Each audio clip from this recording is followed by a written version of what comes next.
और आपके घर वाले भी। My name is Alina. My name is Wajiha. कैसे हैं आप लोग? उम्मीद करते हैं आप लोग खैर वाफियत से होंगे। आज जिस वीडियो पे हम रिएक्ट करने जा रहे हैं वो वीडियो है जो पाकिस्तान में सैलाब आया सवात और इस इलाके की तरफ कोयटा वगैरह की तरफ जो सैलाब की सूरत हाल है उसके वीडियो में हम लोग देखेंगे कैसी सूरत हाल है और साथ में कि कैसे लोगों के कारोबार वगैरह बिल्कुल तबाह हो गए हैं।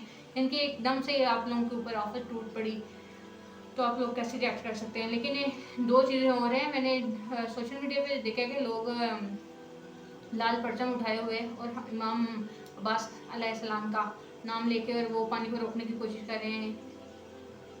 जब ये क्या है, आफत आई है आप लोगों के ऊपर, लेकिन आप लोग फिर वो जहालत वाले काम कर रहे हैं कि जब हमें इन चीज़ों से मना किया गया है तो फिर आप लोग वो काम क्यों कर रहे हैं। चलें वीडियो देखते हैं वीडियो में क्या है।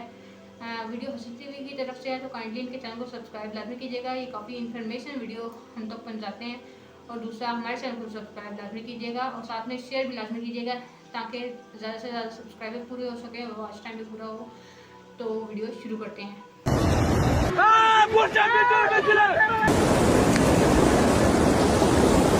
या अल्लाह पाक खैर, या अल्लाह खैर वगे दाजने रखो। 16 अगस्त 2025 को नॉर्थ वेस्ट पाकिस्तान के अंदर शदीद बारिशों, लैंडस्लाइडिंग और फ्लैश फ्लड्स यानी अचानक आने वाले सैलाब की वजह से 300 से ज़्यादा लोग अपनी जान की बाजी हार चुके हैं। खैबर पख्तूनख्वा, आज़ाद कश्मीर और गिलगित बल्तिस्तान में तूफानी बारिशों, बादल फटने और सैलाबी रेलों ने तबाही मचा दी। 250 से ज्यादा अफराद जान से गए। ये तूफानी बारिशें खैबर पख्तूनख्वा के शुमाली पहाड़ी इलाकों के अंदर आई जहाँ पर क्लाउड बस्ट, फ्लैश फ्लड्स, बिजली गिरने और लैंडस्लाइडिंग के वाक़यात पेश आए और ये इस साल की मानसून के सीज़न की सबसे ख़तरनाक बारिशें करार दी जा रही हैं। हफ्ते के दिन तक सूबाई डिज़ास्टर मैनेजमेंट अथॉरिटी के मुताबिक हलाकतों की तादाद 307 तक पहुँच चुकी है, जबकि कई अफराद अभी भी लापता हैं। ये कुदरती आफत उस वक्त मज़ीद शिद्दत इख्तियार कर गई जब सैलाबी पानी के बहाव के रास्ते के अंदर आने वाले और दरिया को मोड़कर गैर कानूनी तामीरात की वजह से इसका रास्ता बंद किया गया था और इसी पानी ने एक प्रेशर से अपने रास्ते के अंदर आने वाली हर एक चीज़ को तबाह कर दिया। इस्लामाबाद के शुमाल में वाक़या बोनेर ज़िला सबसे ज़्यादा मुतासिर हुआ, जहाँ तक अब तक तकरीबन 184 अफराद शहीद हो चुके हैं। जुमे की सुबह बोनेर के अंदर क्लाउड बस्ट हुआ जिसने अचानक से पानी का रेला पैदा किया और नीचे के गांव बहा दिए और ये सब कुछ इतनी तेज़ी से हुआ कि किसी को संभलने का मौका ही नहीं मिला और एक गांव के तो तकरीबन 60 से ज़्यादा लोग इसी पानी के अंदर बहकर अपनी जान की बाजी हार गए। चंद ही मिनटों के अंदर इस गांव के तकरीबन 30 से ज़्यादा घर बह गए। आज़ाद जम्मू कश्मीर, गिलगित बल्तिस्तान और KPK के मुख्तलिफ हिस्सों के अंदर तूफ़ानी बारिशों, क्लाउड बस्ट, बिजली गिरने, बरसाती नालों के ओवरफ्लो होने से और मिट्टी के कटाव और सड़कों के ब्लॉक होने की वजह से ज़िंदगी मफलूज हो चुकी है। इंसानों के अलावा लोगों के जानवर, घर, इसके अंदर मौजूद सामान, दरख्त, मस्जिदें, सब कुछ पानी के अंदर शहीद हो चुका है। इस वक्त की सूरत हाल ये है कि सिविल और फौजी टीमें रेस्क्यू और रिलीफ के ऑपरेशन के अंदर मसरूफ़ हैं।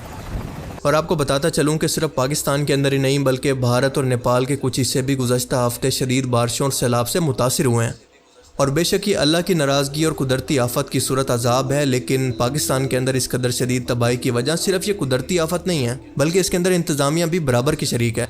एक होती है कुदरती आफत और एक ऐसी आफत होती है जिसको आप खुद दावा देते हैं। जब पानी की गुजरगाह को आप रोकेंगे, उसके अंदर तामीरात कर देंगे कि आपको समझेंगे कि पानी नहीं आएगा, लेकिन जब पानी आता है तो वो तो अपनी गुजरगाह पे से गुजरता है। स्वात में जिस तरह सैलाब आया तो तजावज़ात के खिलाफ बड़े पैमाने पर ऑपरेशन हुए, लेकिन हकीकत ये भी है कि अभी भी तजावज़ात मौजूद हैं। क्लाउड बस्ट का मतलब होता है कि एक महदूद इलाके पर अचानक से और बेइंतहा बारिश हो जाना और पहाड़ी इलाकों के अंदर पानी के बहाव का रास्ता आप जानते हैं कि बहुत ही महदूद होता है और इसीलिए अचानक से बारिश फ़ौरन सैलाब के अंदर बदल जाती है, जैसा कि इस केस के अंदर हुआ। और जब इस सैलाब को रास्ता ना मिला तो इसने अपने कुदरती रास्ते के अंदर आने वाली हर एक गैर कानूनी इमारत को तबाह कर दिया, क्योंकि इन इलाकों के अंदर पहाड़ी नदी नालों के रास्तों पर गैर कानूनी घर और दुकानों को तामीर किया गया था और हुकूमत इसी आफत के आने का इंतजार कर रही थी। बोनेर के गांव पशनोई डूबने की वजह तजावुजात बनी। दरिया के दोनों किनारे मार्बल की फैक्ट्रियां भी कायम हैं।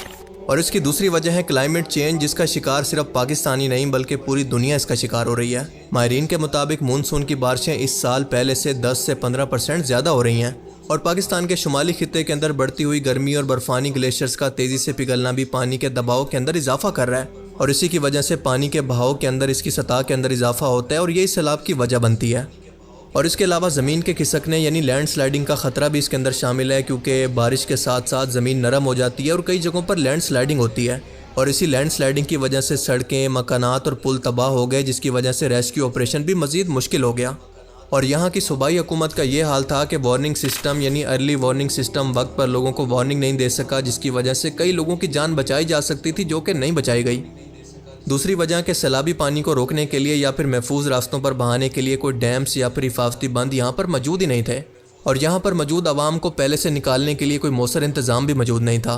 और इन सब चीज़ों ने मिलकर इस कुदरती आफत को एक अजाब के अंदर बदल दिया, वरना शायद कई सौ बेकसूर लोगों की जानों को वक्त पर बचाया जा सकता था।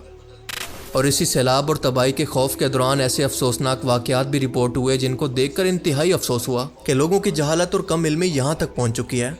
वीडियोज़ में देखा जा सकता है कि कोई शख्स सैलाब को कुरान पाक दिखाकर इसका रास्ता रोकने की कोशिश कर रहा है, तो कोई काला बकरा कुर्बान करके दरिया में डाल रहा है, कोई लाल झंडा दिखाकर या अब्बास मदद कह रहा है, तो कोई या अली कहकर सैलाब को पत्थर मार रहा है, और हर एक अपनी फतह का ऐलान भी कर रहा है कि मेरे इस अमल की वजह से ये सैलाब रुक गया। अब्बास, या अब्बास, या अब्बास, या अब्बास, या अब्बास, या हुसैन, या अब्बास, या अब्बास, या अब्बास, या अब्बास, या अब्बास, रिजाल या अब्बास, या अब्बास, या अब्बास, या अब्बास, या अब्बास, या अब्बास। आप ज़रा अंदाज़ा करें कि कुरान पाक किसी तोहम परस्त कौम की हिदायत के लिए नाजिल हुआ था ताकि इसे पढ़कर लोग हिदायत हासिल करें, और ये लोग इसी कुरान करीम का मजाक बना रहे हैं। कुरान पाक के नाजिल होने के मकसद को ही फोत कर रहे हैं। क्या अल्लाह के रसूल की यही तालीम थी? और क्या सहाबा कराम भी किसी आफत के वक्त यही काम किया करते थे?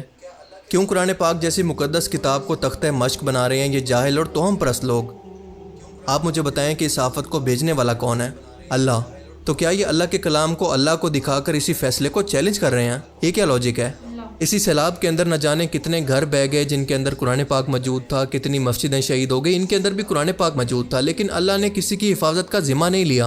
अल्लाह ताला ने तो काबा की भी हिफाजत की गारंटी नहीं ली। बस एक बार रसूल पाक सल्लल्लाहु अलैहि वसल्लम की पैदाइश से पहले इस साल को यादगार बनाने के लिए अब्राहा के लश्कर को तबाह किया था, पर इसके बाद हमने देखा कि यजीद पलीद के दौर के अंदर खाना काबा को जलाया गया, इसकी बेहुरमती की गई, और कुर्बे क़यामत से पहले की एक हदीस के बारे में बयान होता है कि एक पतली टांगों वाला हबशी काबा की ईंट से ईंट बजा देगा। पर अल्लाह की ज़ात ने यह सब कुछ देखकर बर्दाश्त किया, क्योंकि अल्लाह ताला किसी भी शख्स के लिए अपने दुनियावी कानून को नहीं तोड़ता। और कोई भी अलम लेकर या अब्बास पुकारना, बकरों को कुर्बान करना इस घर से कि ये मुसीबत हमसे टल जाएगी, हज़रत अली से मदद मांगना, ये सब कुछ शिरक है। जब भी अल्लाह ताला हमें अपनी कुदरत की निशानियां दिखाता है तो इंसान को अल्लाह की तरफ रुजू करने का मौका देता है, लेकिन फिर भी हमारी कौम का एक तबका जहालत और तोम परस्ती की नज़र होकर ऐसे अजीबो गरीब काम करता है जो कि ना सिर्फ कुरान और सुन्नत के खिलाफ हैं बल्कि इनके ईमान को भी ज़ाया करने वाले हैं। कुरान करीम लोगों की हिदायत के लिए नाजिल हुआ है, जादू या तावीज़ की तरह इस्तेमाल होने के लिए नहीं। तमाम कुदरती आफात अल्लाह के हुक्म से आती हैं और इनको रोकने या टालने वाली ज़ात भी सिर्फ़ और सिर्फ अल्लाह की है, लेकिन इसके बावजूद किसी और हस्ती को मदद के लिए पुकारना या अली या अब्बास वगैरह अल्लाह के सिवा गैरुल्लाह से इस्तानत है, जो कि शिरक है। रसूलुल्लाह सल्लल्लाहु अलैहि वसल्लम ने फरमाया कि जब भी किसी पर मुसीबत आए तो वो मुसीबत के वक्त अल्लाह से दुआ करे, तौबा इस्तग़फ़ार करे, सदका करे और अल्लाह की नाराज़गी को दूर करे। नबी करीम सल्लल्लाहु अलैहि वसल्लम और सहाबा कराम ने भी बारिश, कहत, ज़ल्ज़ला या जंग जैसे हालात के अंदर हमेशा सिर्फ अल्लाह से दुआ मांगी, किसी भी कब्र, किसी भी हस्ती को नहीं पुकारा। तो सवाल ये पैदा होता है कि क्या ये मुसलमान होकर इसी नबी की तालीम पर अमल भी कर रहे हैं या गैर मुस्लिम दुनिया के सामने इस्लाम और कुरान पाक का मजाक बना रहे हैं? और इस तरह के वाक़यात की वजह से कौम का इल्मी और फ़िक्री ज़वाल मज़ीद तबाही की तरफ जा रहा है, क्योंकि इन्हीं लोगों की इस्लाह करने की बजाय कमेंट्स के अंदर लोग ऐसी वीडियोज़ के नीचे माशाअल्लाह, सुभान अल्लाह और इनको मौजज़ा कह रहे हैं। एक बात आप समझ लें कि ये आफात अल्लाह ताला की तरफ से आजमाइश और वार्निंग है, ताकि लोग गुनाहों से तौबा करें, अपने निज़ाम को दुरुस्त करें और अल्लाह की तरफ रुजू करें। और अगर इन्हीं मौक़ों पर लोग मज़ीद शिरक और तौम परस्ती के अंदर पड़ जाएंगे तो ये अल्लाह के गज़ब को मज़ीद दावत देगा। इस्लाम की तालीम यह है कि सिर्फ अल्लाह से मदद मांगनी है, कुरान पाक को पढ़ना है, इसको समझना है और इस पर अमल करना है, और हर तरह की आफत और मुसीबत के अंदर सब्र करना है, दुआ करनी है, तौबा करनी है और सदका करना है। ऐसे हालात के अंदर गैरुल्लाह को पुकारने, कुर्बानियाँ देने या फिर झंडे लहराने जैसी बिदात और शिरकिया हरकत से दूर रहना है, क्योंकि ये बुत परस्तों का तरीका है और इस्लाम आज से 1400 साल पहले इसी बुत परस्ती के तरीक़ों को ख़त्म करने के लिए आया था। अल्लाह ताला से दुआ है कि वो हमें और हमारे प्यारों को हर तरह की मुसीबतों और आफात से महफूज फरमाए, आमीन। बाकी आप इस बारे में क्या सोचते हैं, अपनी कीमती राय का इज़हार कमेंट सेक्शन में ज़रूर करें। Thanks for watching this video. अल्लाह हाफिज़। ये थी आज की वीडियो। उम्मीद करती हूँ आप लोगों को वीडियो पसंद आई होगी। मैं भी यही कहने वाली थी कि आप लोग कुरान है जो अल्लाह ताला ने नाज़िल किया है हिदायत के लिए नाज़िल किया। आप उस हिदायत लेने के बजाय आप लोग ये कर रहे हो कि मैं कुरान दिखाऊंगा और पानी रुक जाएगा। अगर वो ना रुका, क्योंकि अल्लाह ताला ने अगर एक चीज़ भेजी आपकी तरफ तो वो अल्लाह ताला ही रोक सकते हैं। आप अल्लाह ताला को पुकारें, अल्लाह ताला को पुकारेंगे तो अल्लाह ताला को आपका पुकारना पसंद आया तो अल्लाह ताला रोकेंगे। अगर आप लोग किसी चीज़ को या किसी और को पुकारते हैं तो अल्लाह ताला नाराज़ होंगे आपसे, उल्टा आपके ऊपर वो क्या पता अज़ाब हो रहा है। तो काइंडली ऐसी जहालत को अवॉइड करें। इंसानों की तरह आप लोग को अशरफुल मखलूक़ात इसलिए बनाया गया कि आप लोग में शऊर है, अपने अंदर शऊर उजागर करो। ये आप लोग हज़रत अब्बास को मदद के लिए बुला रहे हो या फिर हज़रत अली करमुल्लाह वजहो को मदद के लिए बुला रहे हो, या आप लोगों का ईमान है जो कमज़ोर है, आप शिर्क कर रहे हो। अगर आप लोगों का अल्लाह का ईमान कमज़ोर ना हो तो आप सिर्फ अल्लाह को पुकारो, खुशी और गम में अल्लाह को याद करो, जिसने वो आप लोगों को वो टाइम अता किया है, वो चीज़ अता की है, ना कि आप लोग दूसरों को मदद के लिए पुकारो। बेहद अफसोस हुआ है उनके ऊपर जिनकी जानें चली गई हैं, जिनके माल और जान का नुकसान हो गया है। बाकी हम ये गुजारिश करते हैं आपसे कि दुआ करें इनके ऊपर, ये जो आफत आई है ये चली जाए, इनकी इमदाद करने की कोशिश करें। और दूसरा वैसे उनका बहुत ज़्यादा नुकसान हुआ है, लोगों के कारोबार तबाह हो गए हैं, 300 से ऊपर बंदे जो है ना वो मारे गए हैं लोग। ये पहले मैंने नेपाल में तो नहीं देखा, लेकिन उससे पहले चाइना में भी मैंने देखा था, वहाँ पे इस्लामी सूरत हाल काफ़ी बनी हुई थी। वो तकरीबन 2-3 या 4 मंथ पहले की मैंने वो वीडियोज़ वगैरह उधर से देखी थी।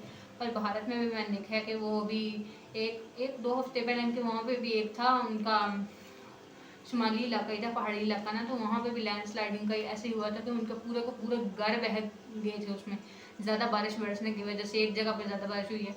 और ये जो तजावुज़ात का ये था कि आप लोगों ने क्यों गैर कानूनी जगह पे बनाया हुआ है, जब आप लोग, वो ज़ाहिर सी बात है कि जब पानी का बहाव तेज़ होगा तो फिर उसने शहरी आबादी की तरफ भी जब उसको रास्ता नहीं मिलेगा, पहाड़ों पर वैसे ही रास्ते महदूद होते हैं, तो उसने शहरी आबादी की तरफ जो फिर गुंजान आबाद इलाके तो उनकी तरफ उन्होंने रुख किया है, तो सब कुछ बहा के ले गया आपका, और लोग अब सर्वाइव कर रहे हैं।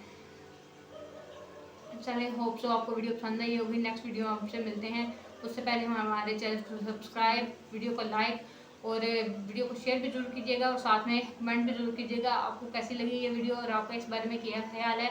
नेक्स्ट वीडियो में आपसे मिलते हैं। अल्लाह निगहबान। Thank you. Goodbye.